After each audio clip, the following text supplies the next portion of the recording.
আসসালামু আলাইকুম। জেলা প্রশাসক সম্মেলন 2026-এর উদ্বোধন অনুষ্ঠানে আপনাদের সকলকে স্বাগত জানাচ্ছি।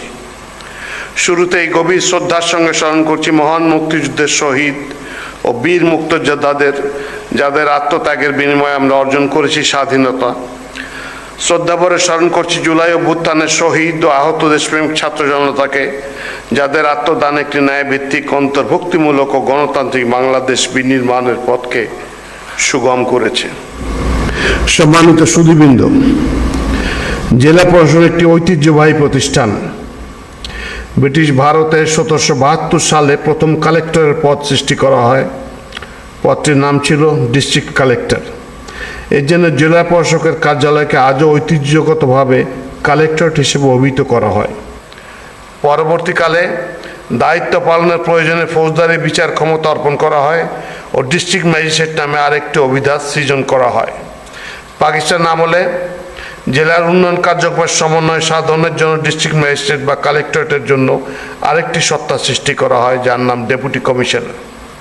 মাননীয় প্রধানমন্ত্রী, সময়ের পরিক্রমায় জেলা প্রশাসনের দায়িত্ব কার্যপরিধি বহুমাত্রিকভাবে বিস্তৃত হয়েছে।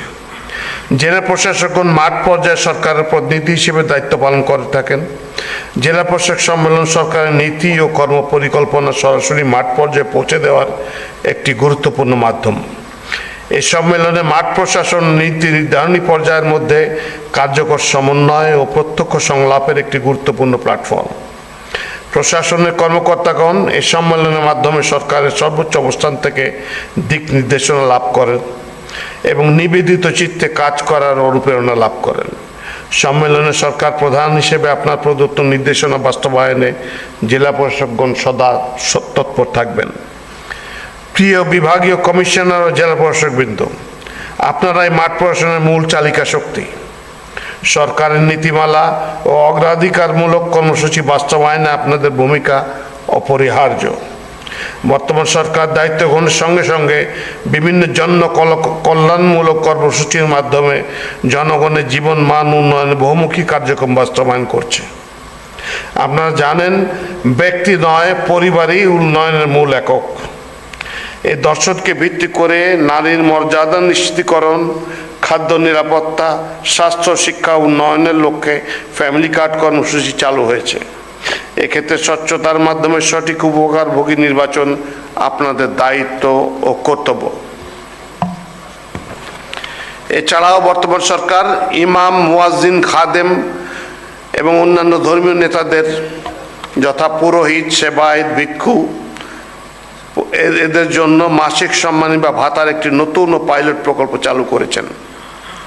এটি একটি কল্যাণমূলক উদ্যোগ, যার মাধ্যমে ধর্মীয় সেবায় নিয়োজিত ব্যক্তিদের অর্থনৈতিক সহায়তা ও মর্যাদা নিশ্চিত করার ব্যবস্থা করা হয়েছে।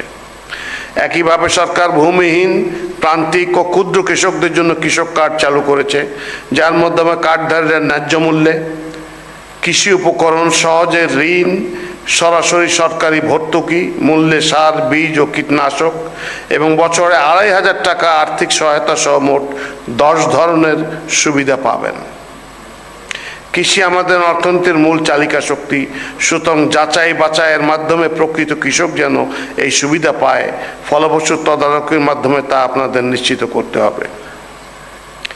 জলাবদ্ধতা, পরিবেশের ভারসাম্য রক্ষা এবং জলবায়ুর পরিবর্তনের বিরূপ প্রভাব মোকাবিলায় সরকার সারা দেশে বৃক্ষরোপণ কর্মসূচি গ্রহণ করেছে। নির্ধারিত লক্ষ্যমাত্রা অনুযায়ী বৃক্ষরোপণ ও সঠিকভাবে সেগুলো রক্ষণাবেক্ষণে জেলা প্রশাসকদের ভূমিকা গুরুত্বপূর্ণ। জলাবদ্ধতা নিরসন, সেচ ব্যবস্থা উন্নয়ন এবং পরিবেশগত ভারসাম্য রক্ষায় খাল খনন ও পুনঃখননে সরকারের অগ্রাধিকারমূলক কার্যক্রম। অনেক ক্ষেত্রে খাল দখল ও ভরাট হয়ে যাওয়ায় পানি প্রবাহ ব্যাহত হচ্ছে। এই পরিস্থিতির মোকাবেলায় অবৈধ দখল উচ্ছেদ, খাল পুনরুদ্ধার এবং রক্ষণাবেক্ষণের সমন্বিত উদ্যোগ গ্রহণের মাধ্যমে জেলা প্রশাসকদের কঠোর ভূমিকা পালন করতে হবে। পরিবেশগত ভারসাম্য রক্ষা না হলে টেকসই উন্নয়ন সম্ভব নয়, এই বিষয়টি আমাদের সবসময় মনে রাখতে হবে। তবে সরকারের গৃহীত কর্মসূচির অনুসরণে সবার আগে মানুষ, দেশের মানুষ, এবং তাদের প্রতি আমাদের সার্ভিস হতে হবে ডেডিকেটেড। এটি সর্বাবস্থায় স্মরণে রাখবেন। সম্মানিত সুধীবৃন্দ, বর্তমান বৈশ্বিক প্রেক্ষাপটে জ্বালানি ও বিদ্যুতের সাশ্রয়ী ব্যবহার জাতীয় দায়িত্বে পরিণত হয়েছে। এ লক্ষ্যে সরকার ইতোমধ্যে জ্বালানি ব্যবস্থাপনায় দক্ষতা বৃদ্ধি, নবায়নযোগ্য জ্বালানির ব্যবহার সম্প্রসারণ এবং চাহিদা ব্যবস্থাপনার উপর গুরুত্ব আরোপ করেছে। আপনারা জানেন যে সরকারি বেসরকারি দপ্তরসমূহে বিদ্যুৎ ও জ্বালানি ব্যবহারে মিতব্যয়িতা নিশ্চিত করবে সরকার নির্দেশনা দিয়েছে। এক্ষেত্রে জেলা প্রশাসকগণকে সময়োপযোগী ভূমিকা পালন করতে হবে, যাতে সম্পদের অপচয় রোধ এবং টেকসই ব্যবহার নিশ্চিত হয়। প্রিয় সহকর্মীবৃন্দ, জাতীয় নির্বাচন সুষ্ঠু, অবাধ ও শান্তিপূর্ণ সম্পন্ন করা রাষ্ট্রের একটি প্রধান অগ্রাধিকার। এক্ষেত্রে জেলা প্রশাসকদের পেশাদারিত্ব ও নিরপেক্ষতা অত্যন্ত গুরুত্বপূর্ণ। এই ধারা অব্যাহত রাখতে হবে। মাঠ প্রশাসনের নেতৃত্ব দানকারী হিসেবে আইন শৃঙ্খলা রক্ষা, দুর্যোগ ব্যবস্থাপনা, সামাজিক সুরক্ষা কর্মসূচি, ভূমি ব্যবস্থাপনা, আধুনিকীকরণ, ডিজিটাল সেবা সম্প্রসারণ, কৃষি ও সেচ কার্যক্রমে সহায়তা প্রদান ইত্যাদি ক্ষেত্রে আপনাদের কার্যকর ভূমিকা সুবিদিত। সেবার মান উন্নয়নের মাধ্যমে জনগণের আস্থা অর্জনে আপনাদের আরও বেশি তৎপর হতে হবে। প্রিয় জেলা প্রশাসকবৃন্দ, জেলা প্রশাসকের দায়িত্বে মোবাইল কোর্টের পরিধি ব্যাপক ও বিস্তৃত হয়েছে। নির্ধারিত দিন সময়ে নিয়মিত জোরদারভাবে মোবাইল কোর্ট পরিচালনা করতে হবে, যাতে সাধারণ মানুষের স্বার্থ সুরক্ষিত থাকে এবং আইন লঙ্ঘনের প্রবণতা হ্রাস পায়। আইন প্রয়োগের ক্ষেত্রে স্বচ্ছতা, ন্যায্যতা ও মানবিক দৃষ্টিভঙ্গি বজায় রাখা অত্যন্ত জরুরি। আমাদের প্রত্যন্ত অঞ্চলে কিশোর ও তরুণের মধ্যে ব্যাপকভাবে মাদকাসক্তি ছড়িয়ে পড়েছে, যা শুধু আইন প্রয়োগের মাধ্যমে মোকাবেলা সম্ভব নয়। তাদেরকে উৎপাদনমুখী কাজে নিয়োজিত করা, স্কুল কলেজে খেলাধুলা, সাংস্কৃতিক চর্চা ইত্যাদি ক্ষেত্রে আপনারা উদ্ভাবনী ধ্যান ধারণা দিয়ে এগিয়ে আসতে পারেন, যাতে বিপুল জনশক্তিকে কাজে ব্যাপৃত করা যায়। প্রিয় সহকর্মীবৃন্দ, এই 4 দিনব্যাপী সম্মেলনে বিভিন্ন অধিবেশনে আপনারা মাঠ পর্যায়ের বাস্তব অভিজ্ঞতা, সমস্যা ও সম্ভাবনাগুলো সরাসরি নীতি নির্ধারণী পর্যায়ে উপস্থাপনের সুযোগ পাবেন।